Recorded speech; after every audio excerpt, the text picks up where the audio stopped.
I'll be the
click over it and then we'll be live. Can you launch the live from there? Huh? No, I'm gonna hold it or put it down here. Can you launch the live from where you are, or you have to get to the computer? It's live, yeah. It's on. Can you launch the live? Yeah, it's on. Okay. It's the server, so we can do everything. We're live? Yes, we launched the live, chat. What's up, everybody? So this is chat right here. Oh, okay, awesome. This is them making all their comments. I'm gonna hold it. I'm always holding something, man. All right, this is Danielle. She runs AMIGAAMORE here in LA. Before we get started with the tamales, you want to talk a little bit about what you guys do? Sure. So AMIGAAMORE started as a pop-up. It's Mexican-Italian cuisine, me being Mexican and my husband being Italian. So yeah, it's something very unique to us. It was something that when I moved back to LA from New York that I wanted to create my own cuisine. I didn't want to do just Italian, and I wanted to make Mexican food. Maybe a little bit more fine dining in the eyes of people. So yeah, Mex-Italian, AMIGAAMORE. Now we're opening a restaurant. So congratulations. Thank you. It's been a journey, but yeah, we can't wait to serve you all here. I'm really excited. Thank you again for letting me join you. I know kitchens are always stressful situations, and adding 2 cameras and computers doesn't help. But like Mexican, Italian, these are a fusion of my dreams come true when it comes to cuisine. So I'm super excited to start here today. And yeah, where are you from, by the way? Are you from California? So I'm originally from California, but my parents are from Mexico, so Guadalajara. First generation. So Mexican food is definitely something that I grew up eating so much of and loving, and it's part of my everything, but I never cooked it. I would not cook it in the restaurant, I would cook it at home. Okay. So it was like such a disconnect, you know, I'm in restaurants cooking Italian, French, Southeast Asian, but going home and making the albondigas, the tamales, the pozole, that kind of brought me back a little bit of where I'm from to New York. Cool. All right. Let's get started. Okay. You might, if you see me on my phone, I'm just bringing up chat, so absolutely. I'm not ignoring you. Oh no, you're fine. So the most important thing is the prep, really, and I think that's why tamales aren't made all the time year round. They're mostly like made around Christmas because it's a labor of love. And so the tamalada is kind of like the gathering of when your families get together. One is like making the masa, one is spreading, one is taking care of the fillings, and then at the end of it, every family gets to take home like a dozen or 2 or however many you felt like making. I love it. First thing that I want to get started with is we're going to cook them so that we know kind of the time that it's going to cook. So by the time that we're done filling and making the masa, these will be ready to eat. Oh wow, okay. Ooh, so, we get to cheat. I don't normally get to cheat. This is awesome. So there's a few options for steamers. One is the tamale pan. So this one actually has holes. It's already built for that. But if you're making only 3, it's kind of a huge thing to, you know. So I like to do, I'm MacGyver. I'm like, as a pop-up, you never know what your situation is. Like, this is a dream. I'm usually in a parking lot with butane burners, like, stuff's flying at me, raccoons are trying, like, it's a lot. So I've learned to kind of just be a little savvy with the things that I have. Cool. So you guys thought I was playing about raccoons in LA. It's not a joke. No. One was taunting me at a pop-up. Okay, so first things first, we're gonna go water, and it's a quart, so that's like about 4 cups. 4 cups. High tin. You can get this any market. You can order it on Amazon, and you can get like 10 delivered to you by tomorrow. So you just want to like maybe 4 holes.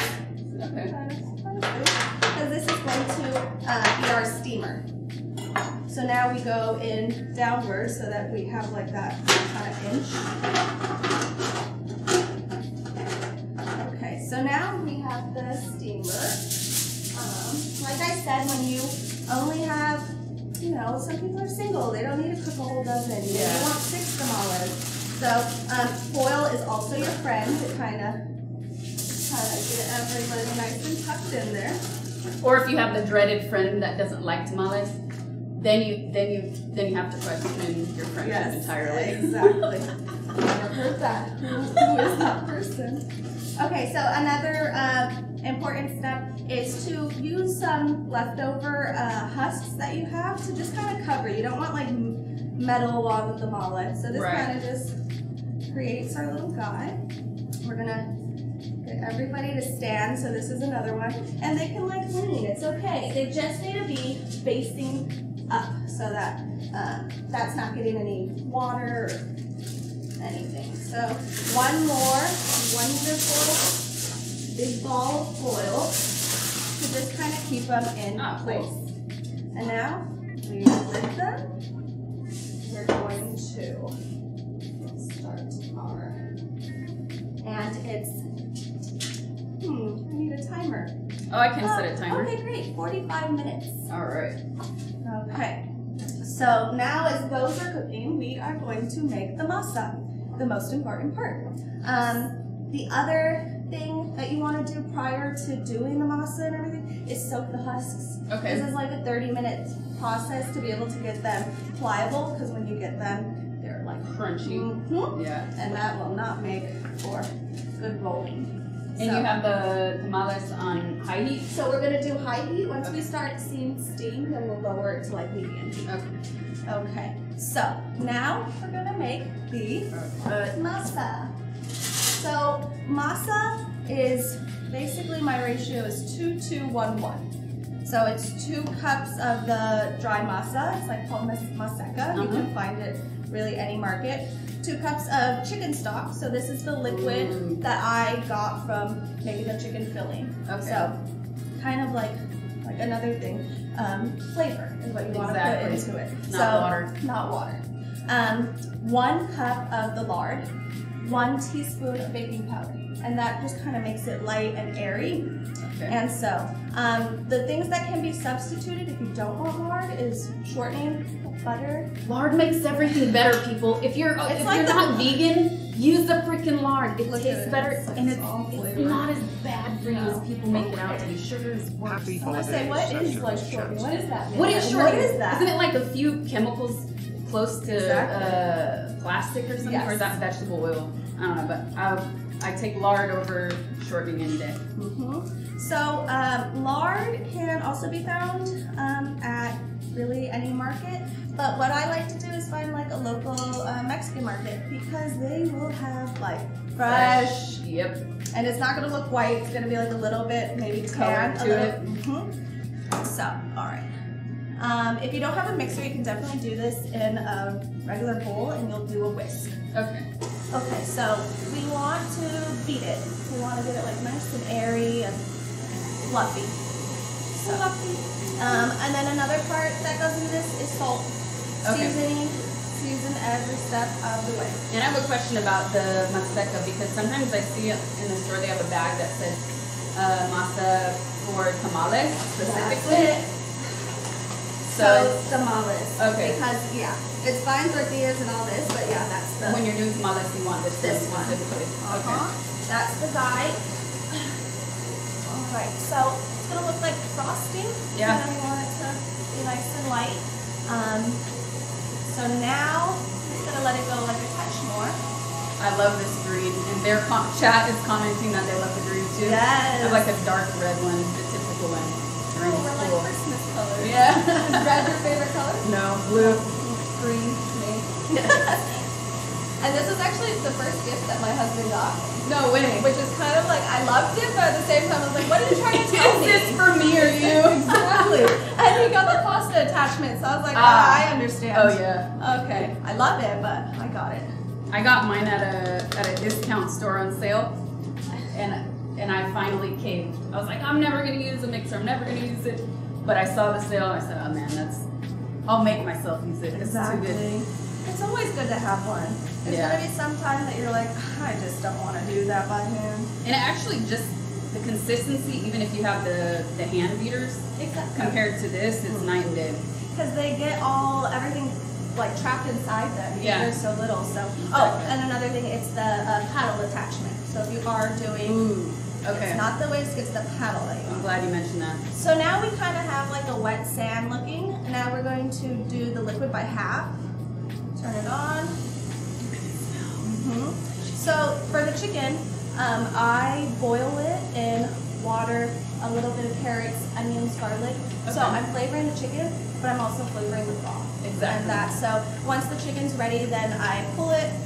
The liquid becomes what I use to make the masa. Okay. So Do you this put is bay leaf in it? Yes. Okay. Herbs, really parsley stems. Like, Okay. usually I look in the fridge at like all the Whatever scraps, you have. veggies, mushroom bottoms. Ooh. You just want something flavorful. And this can be veggie stock or beef stock, or Okay. you just don't want to use water. Okay, so now we are looking pretty good. And it's like very soft consistency. It's going to be really good to spread. Can I? Yeah, oh yeah. Just Oh yeah. put salt, get the porkiness. So now, Oh yeah. Oh, that smells good. so now this is, we're gonna begin. Okay. So you wanna just get everybody.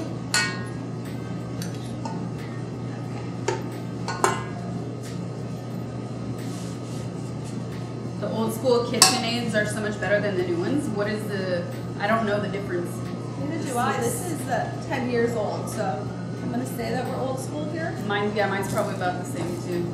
Okay, so real quick before we begin, let's talk about fillings. Okay. Because this can be really your fancy. Traditionally, it's the red beef, the pork, verde, or poblano and cheese, usually called rajas.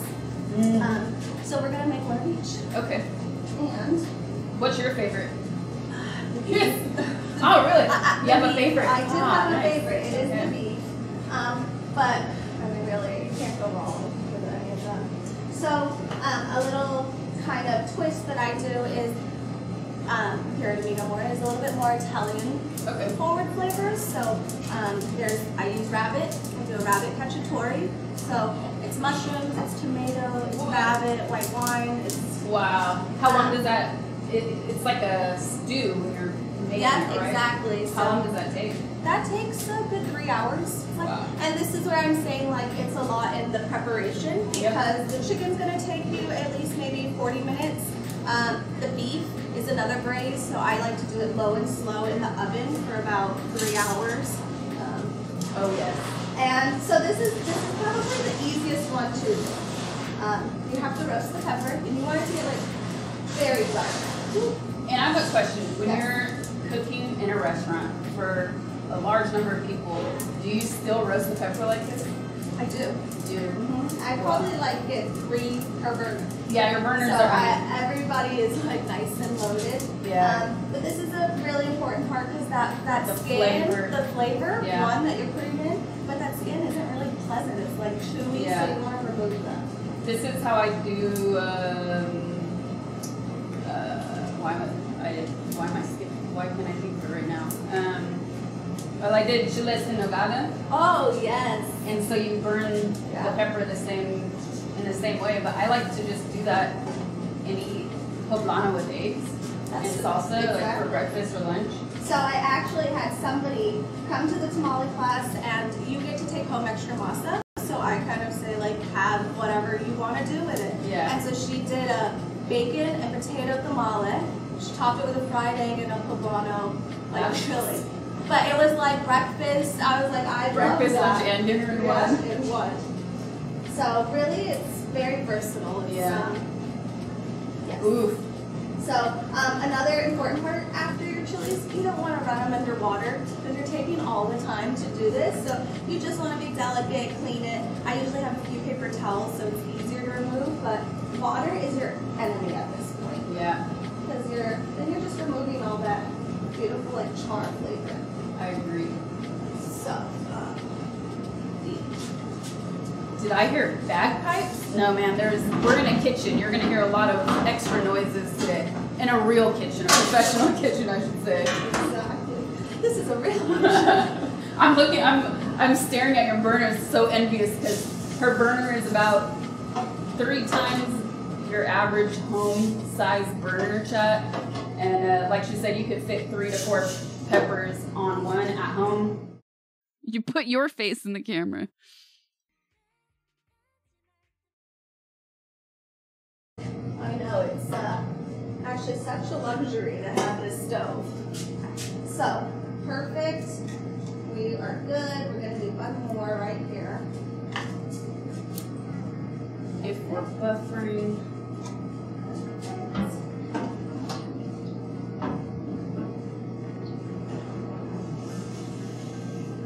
And from time to time, like maybe I'll do this one more. Just add like a little bit more water as we're going. Okay. Okay. Perfect. So now, my poblano. We're going to put it inside of a cup. Maybe something a little larger. And then you want to lid it. So this is an important part too, because this is doing all the work for you. Yeah. So it's steaming. It's like in 20 minutes you'll be able to just wipe off the skin like butter. And if you're doing multiple at a time, do you put it Big bowl, big bowl? plastic wrap. Okay. Yes. Okay, so now 1 second. Sorry, they said no signal. 1 second. I'm just gonna toggle yes, something right here. I'm gonna have a sip of some Gatorade.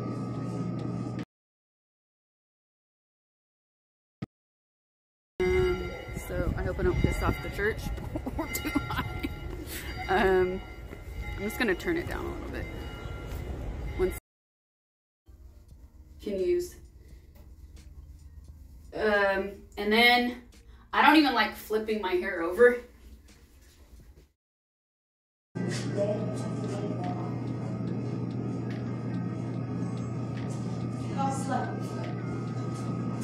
All right, are we back, chat? Okay, cool. Thanks, you guys. We're back. Okay, so we talked about fillings. We talked about soaking up the husks. So now we can start rolling. Yes.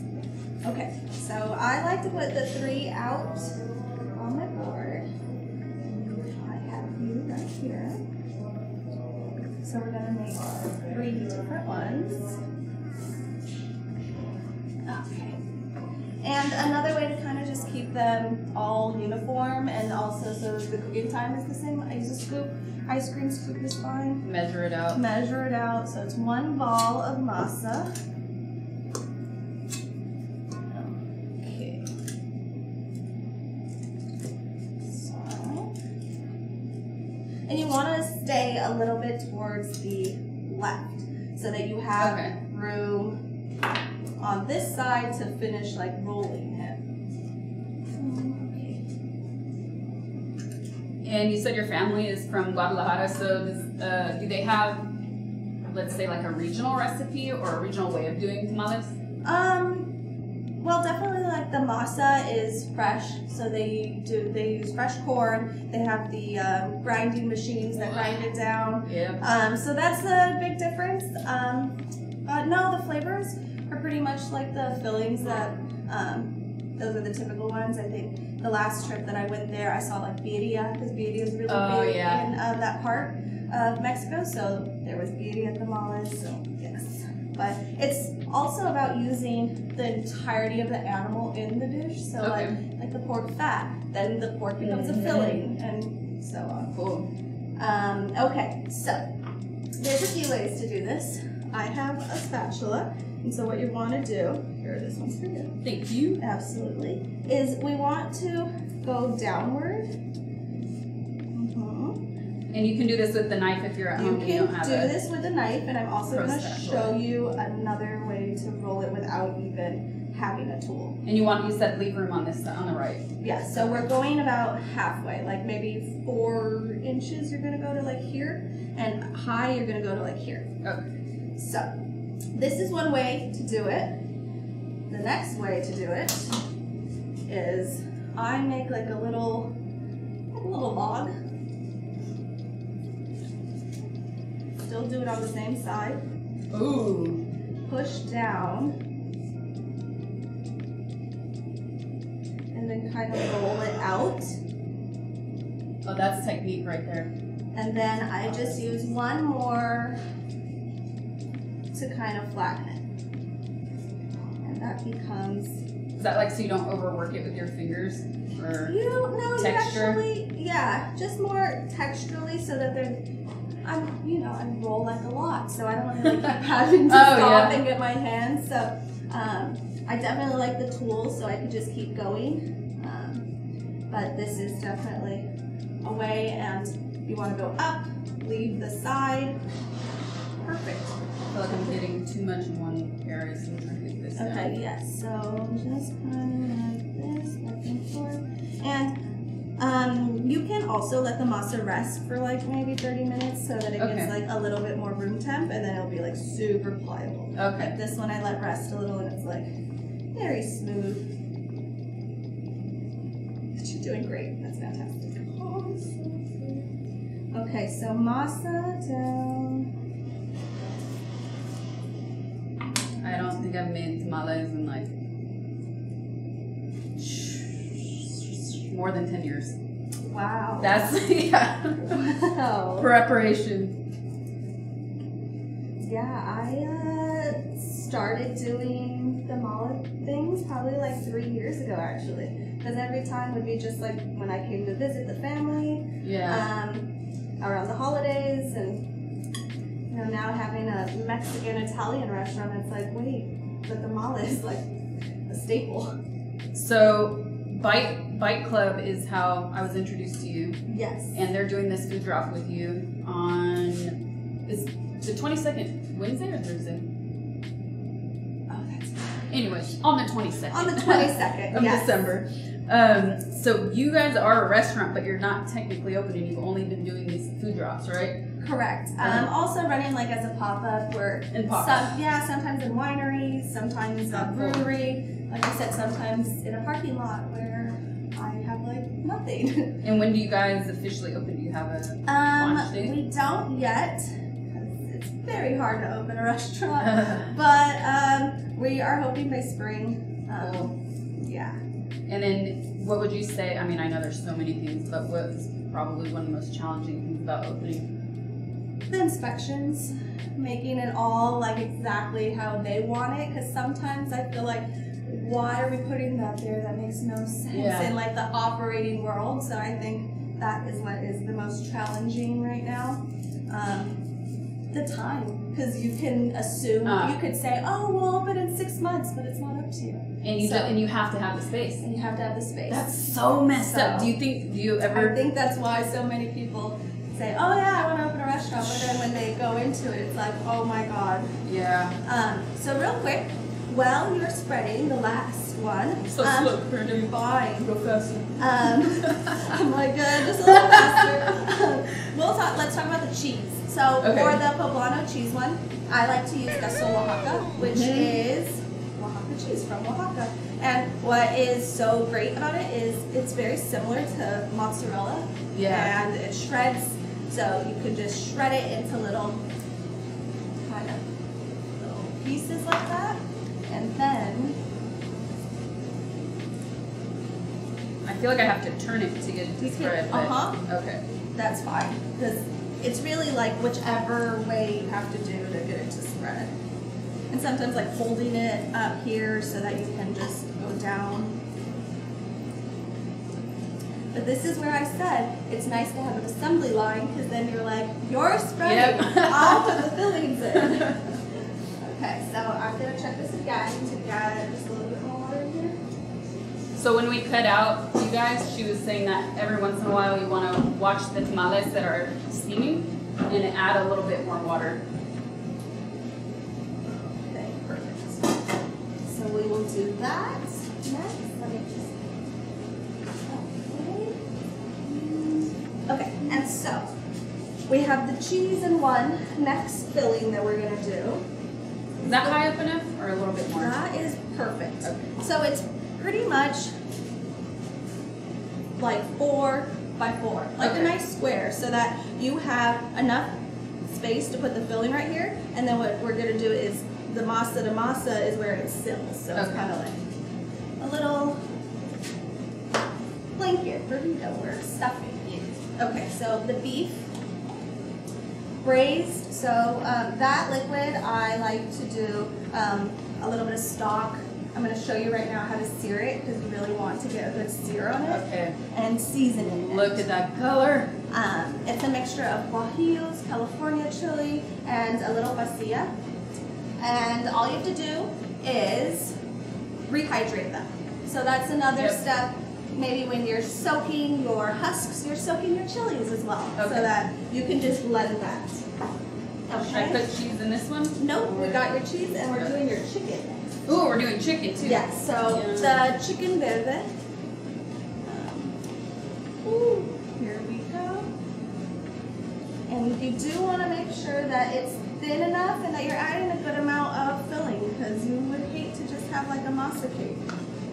So, and then the chicken cooked in the water with like all the mirepoix, all the extra added flavor, and then it's a salsa verde. Okay. So tomatillos, onion, garlic, cilantro, all on a sheet tray and in the oven until they're soft. There's your sauce. Okay, so we can begin by doing the beef. All right. Okay, so I like to leave a little bit of space here, here, and here. Okay. So what's going to happen is this end is going to here, not to the very end because it needs to seal. So you go here. You push down here. What about there? Beautiful. All the way there. We're pushing here to seal the deal. And then here. Oh, cool. And here, no? Here, yeah. Okay. And here, you don't need to push too much because I'm going to show you so here we are now. Let's put it this way. We fold up. Perfect. And with the remainder here, that is our summer. And so there's a few ways to shut them. String, one. I'm going to show you. So string is one. A husk. The little tear. I love it. The traditional.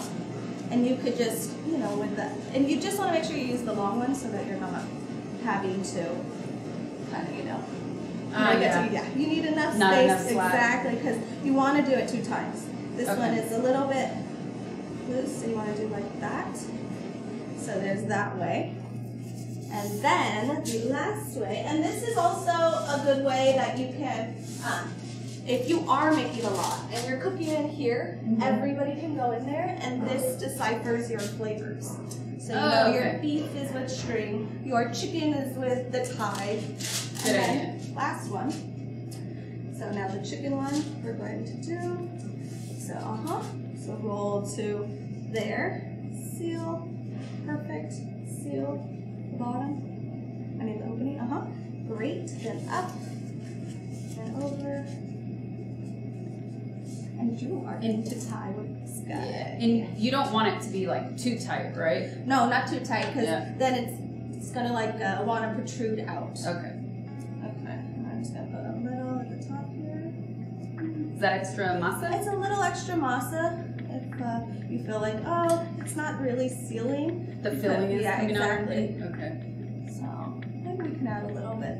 And really, the tamales don't need to be perfect because they're just gonna taste so good. So it's like it doesn't need to, it's gonna look like a beautiful tamale. So now you have your string. One other way is with parchment paper. Ooh. And you start here, fold up and around. And then that will now, begin to go here. Cool. So everybody is little standing up. All right. Okay, so we have this one, and then let's do our pepper one. Okay, so what's our... Somebody said you don't eat the husk. No, chat. You do not eat the husk. Do not eat You the just husk. wait for it, all right? Exactly. I'm going to show you. This is like the little present, the wrapping paper. Exactly. You wouldn't eat the wrapping paper. So you can definitely, after they are cooked, use it on the plate so that you can, plate your tamale. It'll look nice. But this is trash. Oh, the poblano smells so good. Okay. So nice and steamed, and it will just kind of come I know this is like the messy part, Yeah. and you really want to put it underwater. You're like gonna get so tempted. It's not worth it. It's not worth it. You did all that work charring it, and then waited all that time to get it soft. So, paper towel. I was just gonna ask you, but you reached for it. This is exactly what I do. I have like a roll of paper towels. Paper towels, exactly. I know. I don't like to waste, but this is like the one thing that I'm like, okay, we need the paper towels. It's a must. So I've tried to cheat this method, and I've put the poblanos in the oven, but it's just not the same. It doesn't get the, It doesn't more get the like same char. It kind of steams it. I was gonna say, so you can remove it, but then you're not getting the flavor. Yeah, and then I also did the torch. The torch. Yes. And then that doesn't get deep enough. Yeah. So you really do have to use a fire, you guys. Or if you didn't have open flame, you could also use a barbecue. A barbecue. Like a grill. What if you're in an apartment? There's the little. You have it outside. Yeah.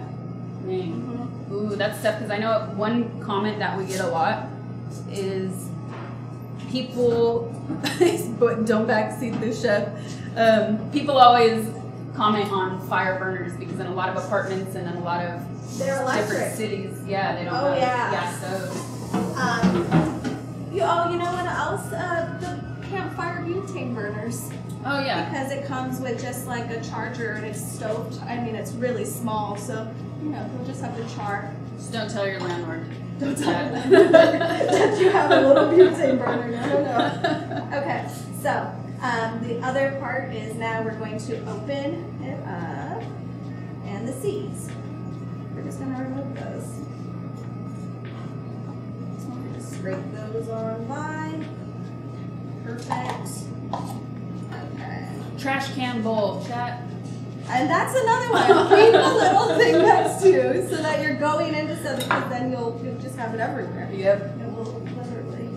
Okay, so I like to do it into like strips. Okay. You can cut it into like, and I don't do like this is a little bit too long because then when you cut into it, you're gonna need a knife. So I just go into halves. Okay. And then that becomes here. That is. So this is your cheese and poblano one. And for the bite box, we're actually adding a little bit of potatoes to it. Ooh. So it will be a very nice little surprise. Do you cook the potatoes in the oven or on the stove? Stove, like mashed potatoes I make. And so it'll be like the cheesy mash with the, so that is a different one that we're doing. Okay, so we're ready. Here we go. One more time. Cheeses in. All right, seal there, and then up and over. A little bit of masa. I'm very inspired now to go To make yeah. different flavors. Really, it's the base is your masa. So it's really whatever meat you want. Veggies. I mean, if you wanted potatoes, like I said, the girl put bacon and potatoes. It's like a breakfast them all. Is the lard you use beef or pork? Okay. It is pork. And like I said, any Mexican market, especially right now, if you go, they're gonna have it all like in a section. You'll have your husks. You'll find even the steamers. I know Vallarta, if you are local in Pasadena, sells the steamers as well. And there is one more size smaller than this. Oh, nice. But it's still not as small as this one. So it's like in between. Okay, so those are our tamales. Do you want to do string or no, you want to roll. Let's roll. Oh, for you, let's do string. All right. My mouth is watering. And the smell, right? And the smells. But it's impressive, like watching you speak to me and do all this work, and you're so fucking efficient. Meanwhile, when I'm like alone in the kitchen doing all this, you stop yourself. You're like, oh my god, 3 times. Yeah, it takes 3 times as long to do things. Man, this is a pro, chat. Better believe it. I love it. Somebody asked, can you use a rice cooker for the tamales? Ooh, What's the time that it takes? That's a good question. It just really depends on the time that, because you know, once you begin the steam, I don't know how long the rice cooker takes for it to kind of be ready. No idea. Maybe an Instapot, because you can control the time, and because it's about 45 to 60 minutes. Okay. So I feel like a rice cooker, you would have to keep doing flipping it on and off. Yeah. So.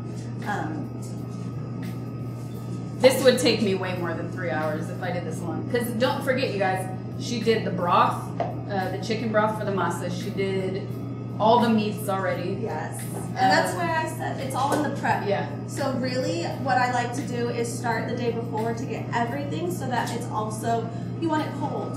You know, the meat can't be hot or else it's going to affect the masa. You go So it's really in the preparation the day before where I make all the fillings. I can even soak the husks and just put them in your refrigerator. And then the masa is what I make day of. Wow. So the next little bit is the searing method. So for the beef, you don't have to do this for the chicken because it's the beef that you really want to get a good crust on, and the seasoning, which is a very big part. You're going to think like, oh my god, that's so much salt, but it looks good to me. You need a good crust, and salt and pepper. Being a chef, I have a very big preference on fresh pepper. I don't like it already ground, it loses. Also, you can toast the peppercorns prior to give it more flavor. So I'm gonna already turn on the stove because you do want it to get hot. The whole searing method is so you hear that. If you don't hear that, take the meat out immediately. It's pointless. You're gonna boil it. And the other thing that I like, I just use neutral oil. You can use olive oil, but this has a higher burning temperature. Is this vegetable or grapeseed? Okay, so I can already add some oil. Do you think sunflower seed has a bit more of a flavor?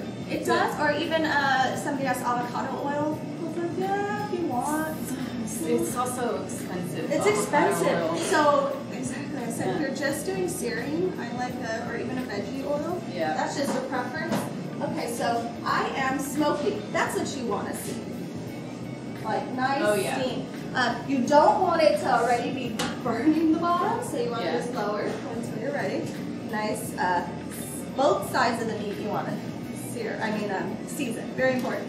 And the meat that I use is chuck or a roast.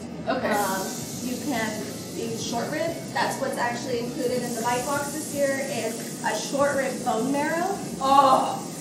Like I said, it's really what you wish. There's no rule. Where do you get your meat from?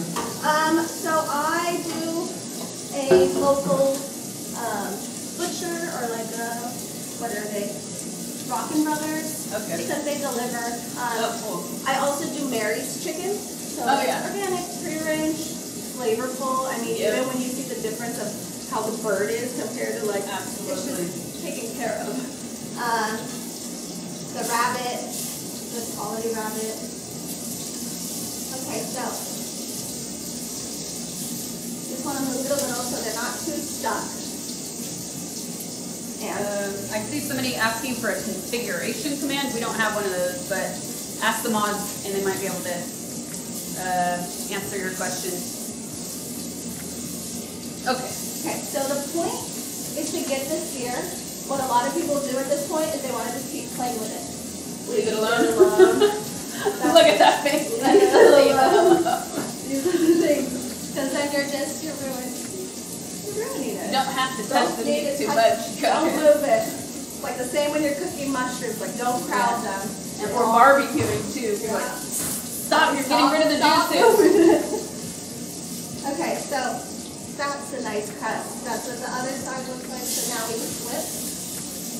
So nice, hard little crust, but brown. The rule of thumb is golden brown, delicious, not black AF. So golden brown is what we want. So at this point, I've already now flipped them. They're searing. It's going. And more flavor. onion scraps, garlic, Yum. whatever. That's that. I'm gonna get some water very quickly. Me too. That's a good idea. Where the here we go.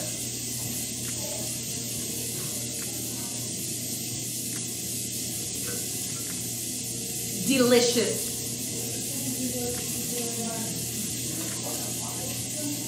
Okay.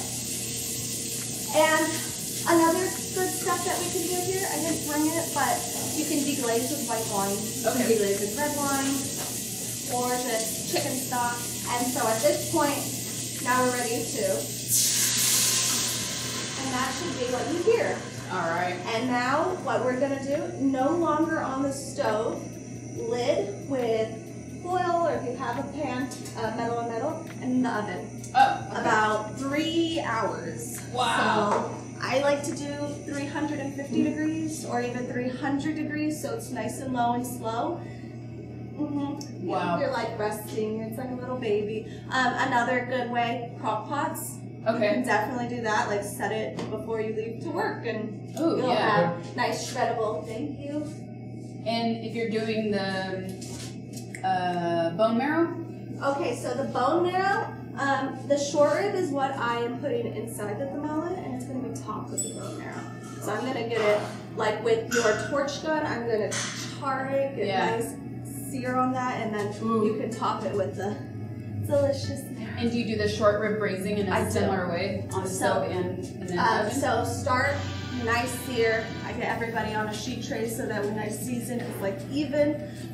Sear the liquid, the onions, the garlic, whatever you have. Okay.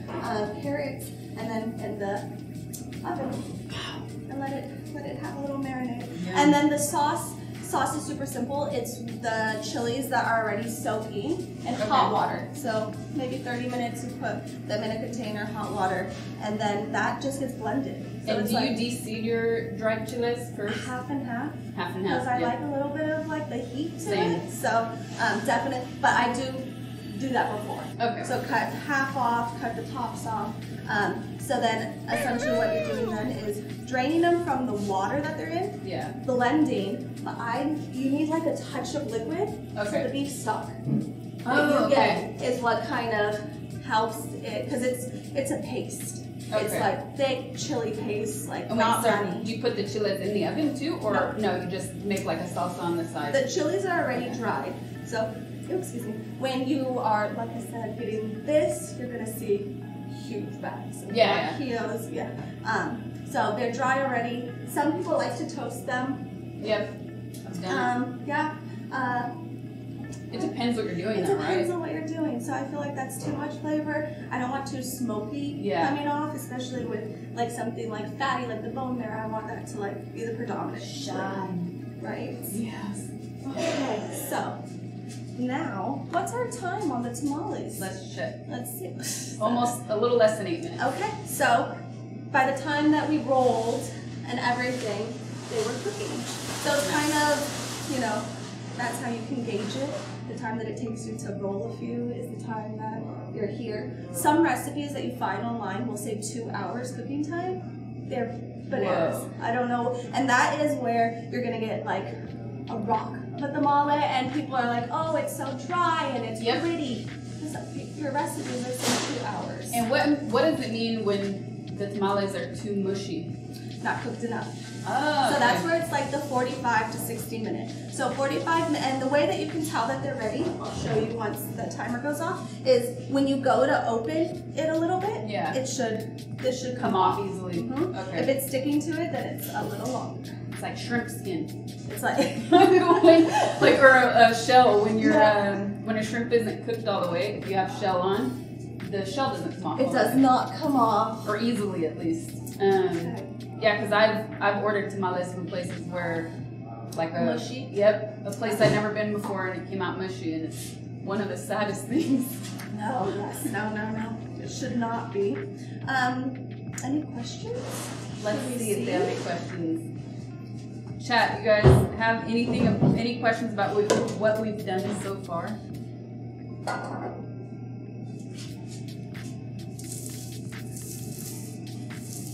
And the best part, eating them.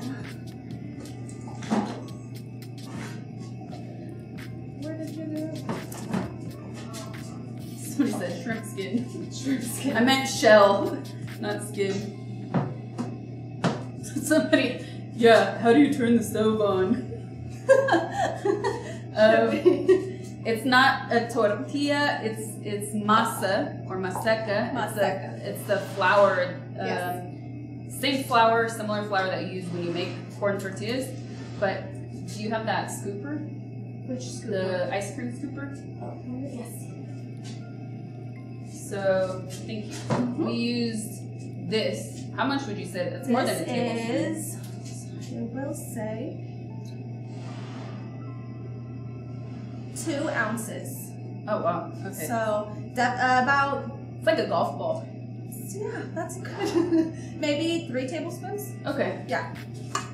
Yeah, I would say 3 tablespoons. 3 tablespoons. Or if you're eyeballing it, a little more than a golf ball. Exactly. Maybe. Well, I have very small hands. So Okay. mine like that. Yeah. So a good sized ball.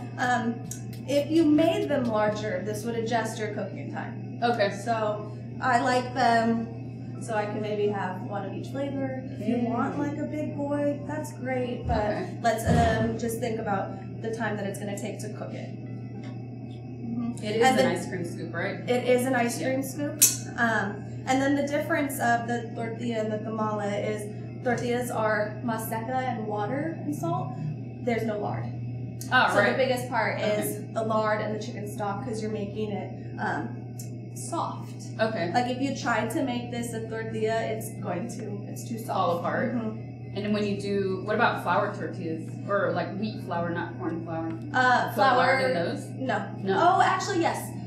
Like Sonora flour, they do a little bit of lard, a little manteca in those.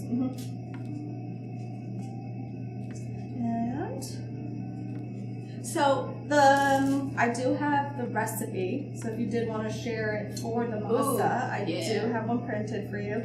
And this typically can make maybe a dozen. Okay. So in the class, usually I have you roll 1 of each, and then you take this home and you have your fun. Nice. Another thing about the tamales, they freeze very well, but after they're cooked. So freezing them now is going to mess up the consistency because you're freezing is essentially adding water. Okay, right. So it'll be maybe where they're a little runny, but if you cook them first and then freeze, you're golden. Okay. And it can be your breakfast, lunch, or dinner. Yes. Pull it out of the freezer like maybe 10 minutes prior. Do not microwave.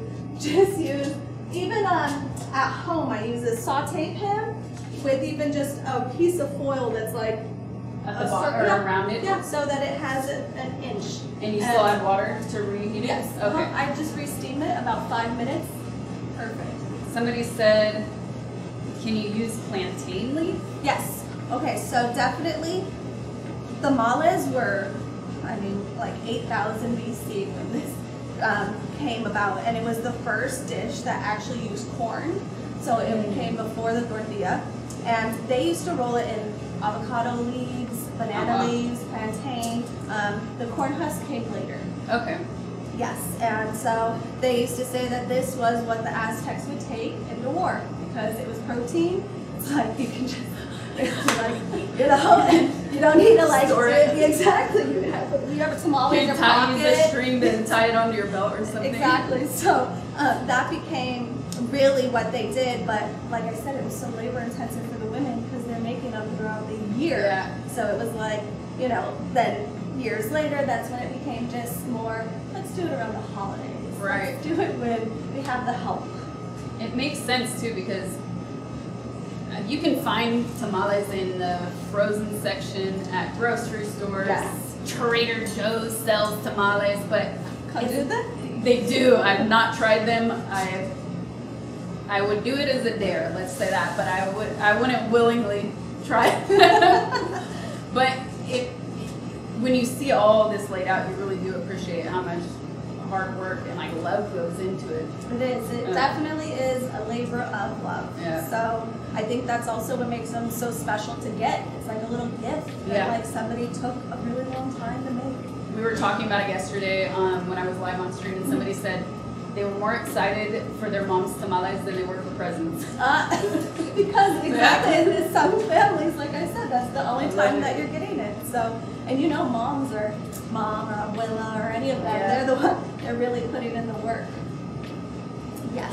Is this extra cheese? Okay, so I kind of like a little toppings on mine, and that's what kind of, you know, deciphers me from anybody else. So I do top it with a little bit of a Oaxaca cheese sauce that I make, a little bit of cotija, and then crispy cilantro.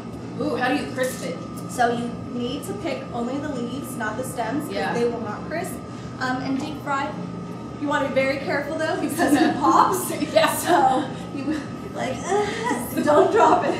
You will have maybe a oil fire. Yeah. So you just like slowly, and then it starts to go. So I like a little bit of crunch just for added texture. The Bite Club does come with the sauce, the cheese, so you can dress them up. And like I said, even you made the perfect reference. That person's more happy to get tamales than presents. You can gift this box. You hear that, you guys? You can gift it. It's 12 tamales, so 4 of each flavor. Hot sauce. You get a ponche, which is like a mulled wine, and a pie. A tiramisu pie. Oh, what? I know. That's like another random thing about me. I make pies. Yes. I'm like a pie lady. All right, guys. Okay, you so hear that? So you can get this box. You can use my code GRAY for a discount on this box. Bite Club, BIITE. And you can use the command in chat, and it will bring up the link directly for you. Okay, so maybe like 3 more minutes. Okay. Because we're almost there. We're just like right there. And so that's what you want to do. You obviously don't want to unravel the whole guy. And then don't worry about the string. You could just use use the sides of the pan to kind of like have it standing up. You don't want them laying like that. Because the water is going to then kind of get inside. Okay. So always like that. Standing upright. Standing up. Okay, let me get this ready so we can plate one. I logged in here.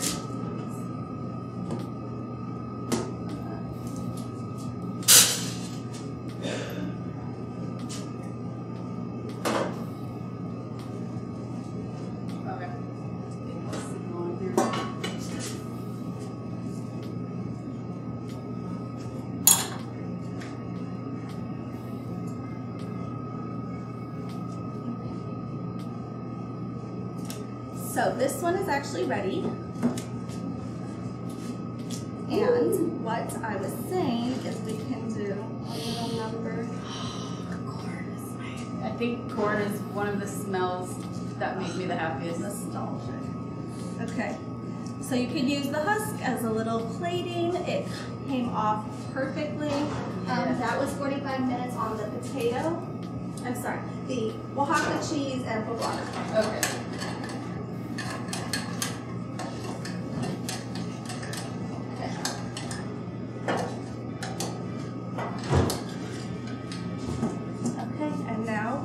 Dress her up.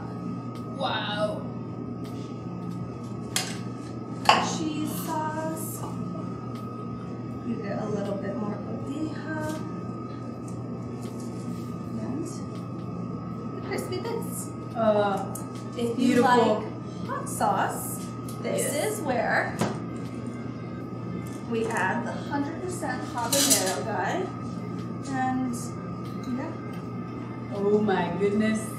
Okay, so we call this secret sauce because I always say that every chef has a secret ingredient in their recipes that they won't share with other people. So would you say your hot sauce is your secret sauce? That's my secret sauce. That is. I love it. The color is beautiful. Should I dress it? Oh, dress it. But maybe have a little... Try it first. Try it first. See how spicy it is. Good thing I had lunch earlier, so... Oh yeah. Oh, it's a kicker. It's a late. Oh, it's delayed. It's delayed. And what I like to say about my sauce is that it enhances your food rather than masks it.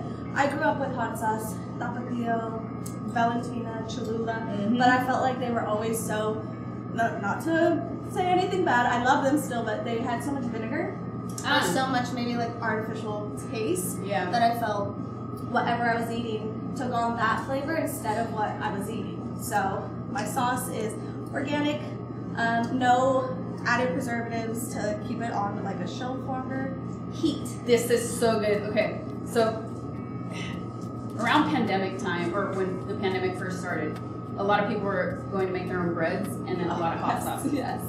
Fermenting. Yeah, and fermenting. So many fermented things. What I really like about this is, in my opinion, quite often habanero hot sauce or it has this weird pungent flavor. Yeah. That kind of lingers.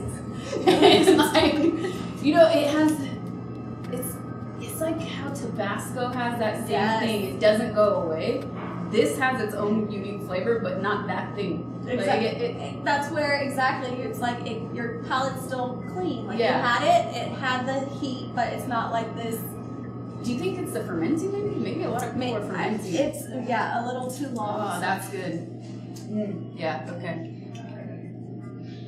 How do you drizzle it when you do it? Oh, just straight down. Straight down. Oh, that's nice. A little more.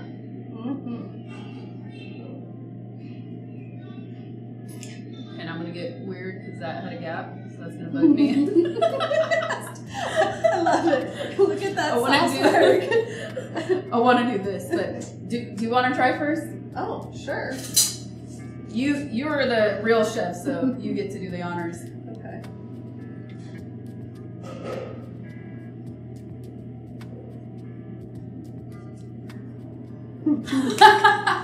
That face. It's like a hug. It's like a hug. I love it. Yeah. And the heat, you get the beautiful char from the poblano, and the cheese is like a little coolant.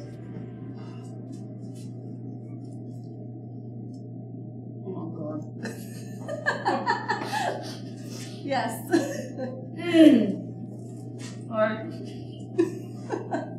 Hot. It's hot. Hot tamales. Yes. And I know I grabbed them out of here like nothing. There's no filling here in any of these fingers, so use tongs. Maybe a towel when you're unwrapping. They're gonna be hot.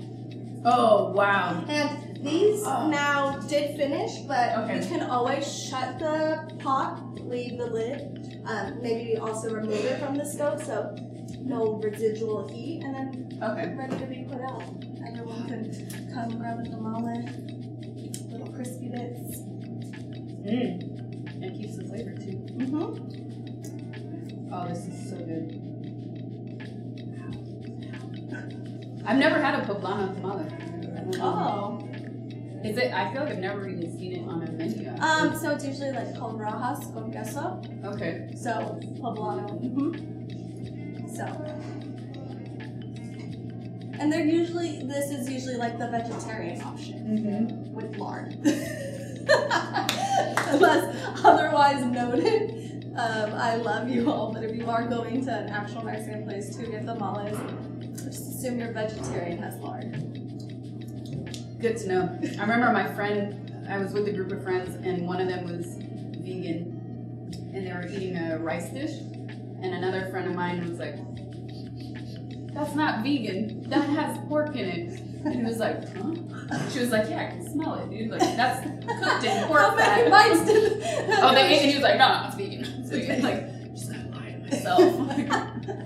If I don't see it. Yeah, exactly, right.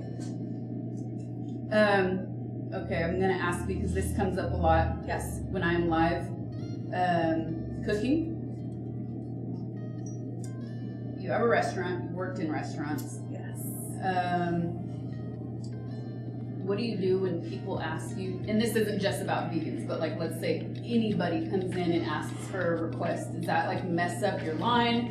Do you have like different restaurants that they have policies on that kind of stuff? I like to do the most that I can, but if it's becoming you're making a dish, a little bit of this and that from that and that, I crossed the line because now you're creating something and you're not having it the way it's meant to have. But definitely, you don't want to cook in butter, you want to cook in oil, sure. You will. Yeah, I do make some exceptions. I feel like it's 2022, like, you go out with a group of 4 people, one's gluten-free, one's vegan, one has an allergy list, and you eat everything. So it really is like, so I try to just at least give you a good time, a good dining experience, but with the exceptions that I can make. There's definitely vegan options on our menu. There's dairy-free options on our menu. I haven't quite gone into the gluten-free because it's a Mexican-Italian. I'm making pasta. So you mentioned poblano nogada. That's actually a ravioli that I make.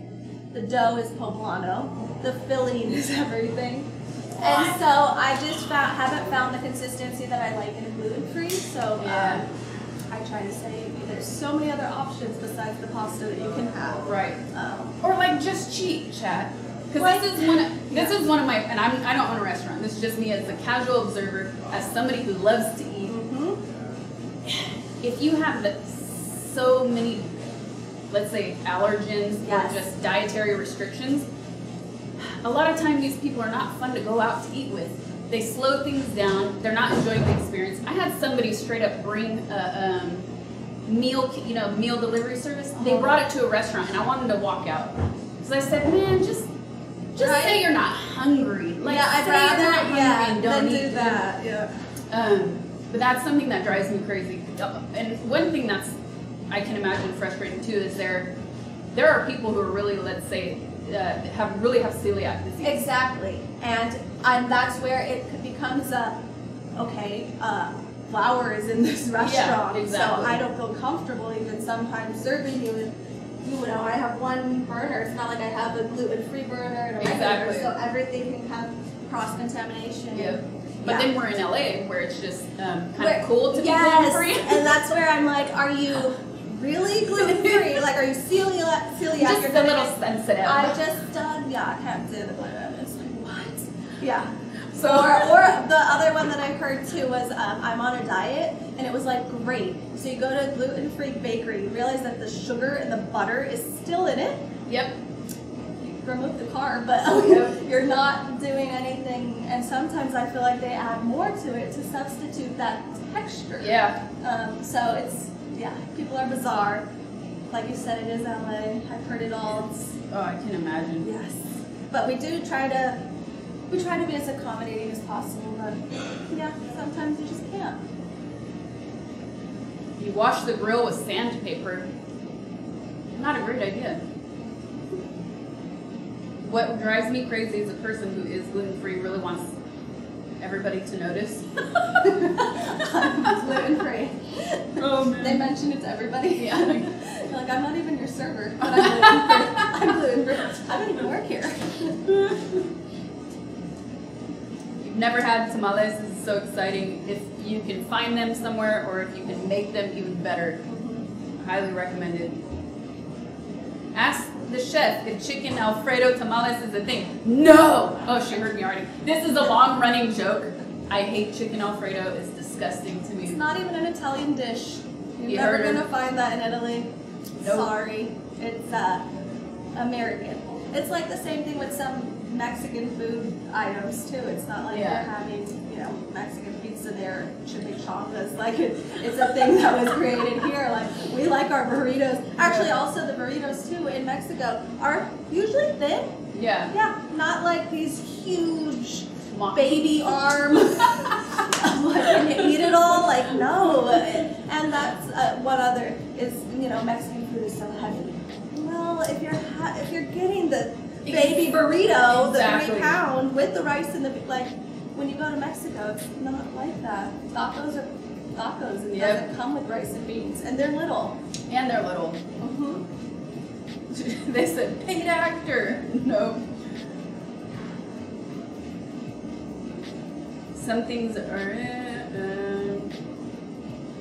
baby arm. They love the baby arm burrito comment. Oh, sorry. Now I'm feeling judged. I love my forearm burrito. And that's good. That's wonderful. I'm just saying, like, certain dishes that are not. found there. You guys have any other questions, chat? I'm here. I can answer. You can also order these so you don't have to do all the work, and I could do all the work. It's great. You can just do this. Yep. Enjoy. I'm gonna. It can't go to waste. Look, the cheese is The already. cheese is, and it's like very melty, like you know. And that was the other thing too when creating Mexitalian. There were so many similarities that I found in just our cultures, the way we treat food. It's always around family. It's like I think my first trip to Italy is where my eyes were open. Like this is very similar. I've always thought it was interesting how the ingredients used are incredibly similar. Yes. With the exception of like cilantro, it's not as It's common not. in That Italy. is. That's the one that I had to work on my husband's palate with because he was saying he was allergic, and I was like, "You're not allergic." No. He was saying he was allergic to corn. That became No. like a huge project. He'd go over to my aunt's house and look at whatever she had, you know, as a setup, and be like, "Oh no, they only have corn tortillas." I was like, "Oh wow." So yeah, he kind of became my project. These things I love to eat and that are so dear to me that I want you to enjoy them too. Yeah. And absolutely. also, as a chef, I cook for everybody every day. When I get home, I do not want to put two things on the stove. I don't want to make his pasta and my you know, pozole. One meal done deal. So I had to change that palate. And now he's like, I'm craving a quesadilla with Oaxaca cheese. And I'm like, huh? Yes. Or the elote agalote. It's based on corn. I saw that on your menu. I definitely have to try that. That excites me. That is the dish that kind of started it all. It was just something so humble. It's Mexican street corn. Something I grew up getting a big old cup of. And to be able to put it in a pasta, it was, like that aha moment. And, you know, I then elevated it. I make my own tahini. We dry all the chilies. Yeah, I like to get crazy. Wow. But it's that little added that makes you feel like, wow, this is unique. And when you're at home, do you guys both cook? He does, yes. Now we have a little boy, so he's getting a lot more into cooking. Cool. I mean, it's always pasta. It's pasta and pizza, like literally on the daily. He's like Must have pasta. must. Wow. It's his energy. Yeah. And Source he's of like, fuel. no belly, nothing. I'm like, this is ridiculous. What's your favorite pasta that he makes? He does a few. He does good carbonara. He does with guanciale. He does the yolk correctly. He makes a good amatriciana. So, and a different one. He does this tuna and peas. Ooh.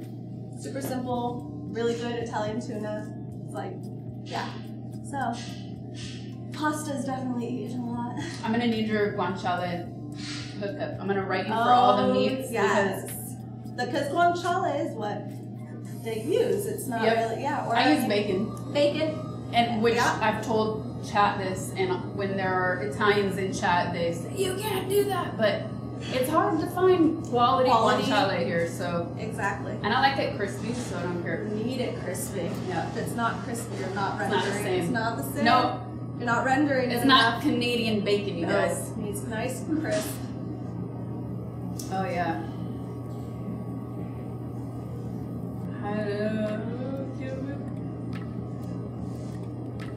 She knows how. Oh, they're talking about something else. Oh. Okay. How many? Oh, that's a great question. We'll end on this one. How many days can tamales be stored for? I guess they're asking in the fridge because you said you can freeze them. Oh, okay. So, like this, not cooked, they can be stored for maybe 4 days In the fridge? In the fridge, Wow. and then if you cook them, you can last a week. If you freeze them, I never like to freeze anything longer than like 2 months. Just really? It's like, yeah, that's just my rule of thumb, you know. But there are some things that get lost in there, and a year later you're like, wow. Oh no, you're too much. But definitely cook them so then you can have the longest shelf life on them. Okay. Cool. Let me finish this bite. Oh God, yes. All right. Thank you so much once again Thank you for sharing this with us. This is something that like I told you on the phone when we spoke the other day, it's something that I wanted to do on stream for the community. We have a huge Latino community. So they've been asking for this, and I know different countries also have their own ways of doing things. Oh, yes. So I really like to see that you took all of these things that inspired you, and even like the bone marrow, which you guys can order. Something that sounds so delicious. The rabbit one, yeah. The rabbit one, yeah. So December 22nd, you guys, she's doing a pop-up here in LA. You can use my code to get a discount on that. And how else can they order from your regular menu?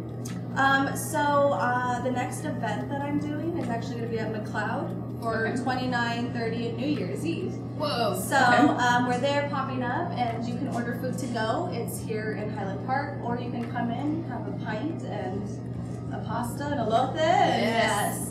Cool. So we do have a special New Year's Eve menu. That is the next time that you can get food from us. Or this week, it's the Bike Club, and this is a full-on feast for 4.